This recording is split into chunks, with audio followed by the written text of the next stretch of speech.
பக்தியாரு, சாரையும் குடிச்சுங்க. பக்தியாயிரு, வீடு சிகரெட் இழுத்துங்க. பக்திய சாமி கும்பிடு, வாரத்துல ஒரு நாள் போதை வசதிகளை பயன்படுத்திக்க. அங்க போய் சாமி கும்பிடு பக்தியாய். லஞ்சம் வாங்கிக்கொள், சாத்தான் உன்னை ஏமாத்தி கொண்டிருக்கிறான்.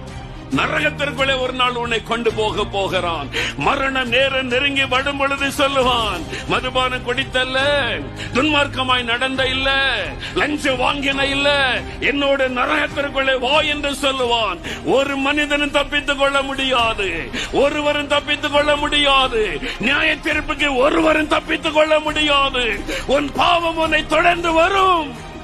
சாத்தானின் இருள் உன்னை சூழ்ந்து கொள்ளும். இதிலிருந்து தப்பித்துக் கொள்ள ஒரே ஒரு வழி, மெய்யான ஒளியாயிருக்கிற இயேசு. பாவத்தில் இருந்து விடுதலை கொடுத்து மோட்ச பாக்கியத்தை கொடுக்கிற ஒரே ஒருவர் இயேசு மாத்திரம்.